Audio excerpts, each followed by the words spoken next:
अब हम आते हैं क्वेश्चन नंबर 4 पे। क्वेश्चन नंबर 4 जो कि इस तरह है, if the price of a cycle is decrease by 12% then the percentage increase in consumption of the cycle such that the expenses will the same। अब इस क्वेश्चन को, अब एक्सपेंसेस विल द सेम मतलब कि एक्सपेंस जो होना चाहिए वो जीरो होना चाहिए। जीरो इक्वल्स टू एक्स, अब एक फार्मूला है x plus x y by 100, इतने परसेंट का चेंज। तो जीरो इक्वल्स टू, यहाँ पर एक्स की वैल्यू जो डिक्रीज हुई है -12, और एक मान लिया हमने ये वैल्यू के है वाई की, और प्लस प्लस माइनस अगर देखेंगे तो माइनस हो जाएगा 12k/100। अब यहाँ से हम के की वैल्यू अगर फाइंड करें तो वो हो जाएगा 13.63%, जो कि हमारा आंसर नंबर बी हो जाएगा। Option number B is the right answer. अब हम आते हैं क्वेश्चन नंबर 5 की तरफ। क्वेश्चन नंबर 5 जो कि कुछ इस तरह है, अगर आप देखें क्वेश्चन नंबर 5 तो उसमें है the ratio of the number of boys to the girls in a school is 4:1. If 75% of boys and 70% of girls are scholarship holder, then percentage of student who do not get scholarship is। अब हमें वो percent बताना है जिन बच्चों ने scholarship नहीं पाई। तो यहाँ पर देखिए बॉयज एंड गर्ल्स, बॉयज का जो रेशियो है 4 और गर्ल्स का 1। अब इनका रेशियो ये है।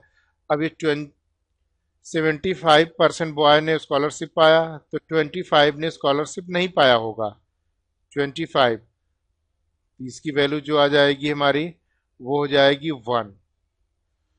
अब गर्ल्स में 70% ने स्कॉलरशिप पाया तो 30% ने स्कॉलरशिप नहीं पाया। 30/100, ये वैल्यू आ जाएगी 30/100, जो कि हमारा आंसर हो जाएगा 3/10। अब ओवरऑल जो हमें फाइंड करना है, ओवरऑल परसेंटेज, ओवरऑल परसेंट हो जाएगा हमारा 1 + 3/10 डिवाइड बाई 5 × 100, तो हमारा आंसर निकल के आ जाएगा 26%। तो 26% स्टूडेंट ऐसे हैं जिन्होंने स्कॉलरशिप नहीं पाई। तो option number D is the right answer. तो हमारा ऑप्शन नंबर डी आंसर हो जाएगा। अब हम आते हैं क्वेश्चन नंबर 6 की तरफ। क्वेश्चन नंबर 6 जो कि कुछ इस तरह है, in a class 64% student has English and 60% student has math. If each student has at least one subject and 48 students has both, the number of the total student in the class। अब इस question को solve करने के लिए let total जो 100 student की जो संख्या वो 100% होगी। अब अकॉर्डिंग टू क्वेश्चन 64% स्टूडेंट ऐसे हैं जो कि इंग्लिश लिया हुआ है जिन्होंने, एंड 60% ने मैथ लिया हुआ है। तो अगर इन दोनों को ऐड करें तो ये 100 से अधिक नहीं होना चाहिए, लेकिन आप देखेंगे ये 100 से अधिक है। कितना अधिक है? 124। अगर ऐड करें तो 124 - 100, अगर हम निकालें एक्स्ट्रा तो 24 ऐसा है वैल्यू जो कि एक्स्ट्रा है। मतलब ये जो 24% है ये कॉमन है दोनों में, और यहाँ पर दिया हुआ है जो कॉमन है दोनों सब्जेक्ट जिन्होंने लिया है उनकी संख्या 48। इसका मतलब है कि 24% की वैल्यू है 48। 24% की वैल्यू हो गई 48, तो 100% की वैल्यू कितनी होगी हम फाइंड कर सकते हैं डायरेक्टली। 100% की वैल्यू हो जाएगी 200। तो आप देख सकते हैं कि 200 किसी भी ऑप्शन में नहीं है। तो option number E, none of these, हमारा आंसर क्या हो जाएगा? None of these, option number E. अब हम बढ़ते हैं क्वेश्चन नंबर 7 की तरफ।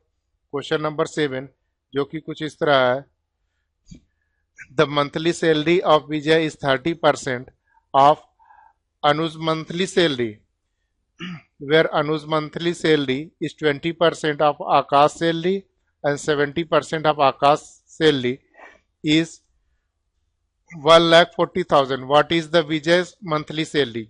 अब इस क्वेश्चन को सॉल्व करने के लिए सबसे पहले हम लोग क्या करते हैं कि आकाश की जो सैलरी है वो लिखते हैं, वो है 1,40,000। 1,40,000। अब आकाश, अगर हमारे पास आकाश की सैलरी है तो आकाश से हम अनुज की सैलरी फाइंड कर सकते हैं, वो हो जाएगा 100/70। अब हमारे पास अनुज की सैलरी आ गई तो हम अनुज से विजय की सैलरी फाइंड कर सकते हैं, वो होगा 20/100 एंड लास्ट में जो हमारा हो जाएगा वो 30/100 और जो हमारा आंसर निकल के आएगा वो हो जाएगा 12,000। तो हम कह सकते हैं जो विजय की सैलरी है वो है 12,000। तो option number D is the right answer. अब हम बढ़ते हैं क्वेश्चन नंबर 8 की तरफ। क्वेश्चन नंबर 8 जो कि कुछ इस तरह है, in a company 70% are men if 30% men and 30% women vote for me, what is the voting percentage of my votes. तो इसको फाइंड करने के लिए सबसे पहले हम क्या करेंगे कि मैन एंड वोमेन जो इनका रेशियो बन रहा है 70% 30%, इनका रेशियो फाइंड करें तो 3 और 7 का हो जाएगा और टोटल ऐड करें तो 10। अब इसका 30% 3/10 और ये हमारा आ जाएगा 21/10। अब नेक्स्ट इसमें आते हैं, इसमें हमारा 30% इसका है तो इसका मतलब 3/10 हो गया, तो इस हिसाब से जो इसकी वैल्यू निकल के आएगी वो 9/10 होगी। और जो फाइनल आंसर वोटिंग परसेंट आएगा, वोटिंग परसेंट हो जाएगा, वोटिंग परसेंट इक्वल्स टू जो वैल्यू निकल के आएगी वो हो जाएगी 3/10 डिवाइड इंटू 100 और ये वैल्यू हो जाएगी हमारी 30%। 30% इज द राइट आंसर। तो यहाँ पर देख सकते हैं कि कोई भी ऑप्शन मौजूद नहीं है 30%, तो option number E is the right answer. अब नेक्स्ट क्वेश्चन की तरफ बढ़ते हैं क्वेश्चन नंबर 9 में। क्वेश्चन नंबर 9 जो इस तरह है, in an examination Sachin got 240 marks and failed by 3% marks, while Sohit got 296 marks and passed by 4% marks. Find the maximum marks.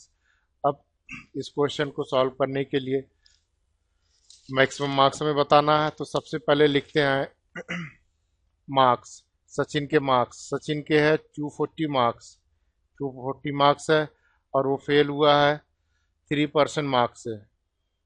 And उसके बाद 296 मार्क्स है जो कि पासिंग मार्क्स से प्लस 4% अधिक पाया है, ये फेल हुआ है -3। तो इन दोनों का अगर हम डिफरेंस देखें तो इनके मार्क्स का जो डिफरेंस है वो 56 है और इनके परसेंट का जो डिफरेंस अगर हम देखें तो हो जाएगा 7%। तो 7% की वैल्यू है 56, तो 100% की वैल्यू क्या होगी 56/7 इंटू 100 और जो वैल्यू निकल के आएगी वो हो जाएगी हमारी 800। तो option number C is the right answer 800। अब हम बढ़ते हैं क्वेश्चन नंबर 10 की तरफ। क्वेश्चन नंबर 10 जो कि कुछ इस तरह है, the salary of A greater than B is 20%. A salary is 720, which is 4% of his salary. The what is the salary of B? अब इस क्वेश्चन को सॉल्व करने के लिए ए की सैलरी एंड बी की सैलरी। मान लिया ए की बी की 100 है, तो ये 20% अधिक है, तो 120 हो जाएगी। ये अगर हम 120 है तो इस हिसाब से 4% की वैल्यू है 720, तो 100% की वैल्यू हो जाएगी 18,000। 18,000 18,000 इस हिसाब से 120 की वैल्यू जो हो जाएगी वो होगी 18,000।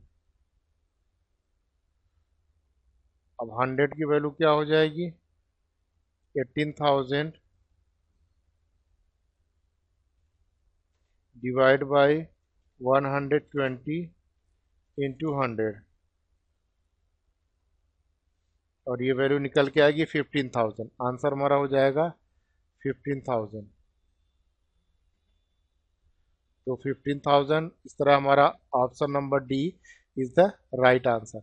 हम लोग आगे बढ़ते हैं, क्वेश्चन नंबर 11 पे आ जाते हैं।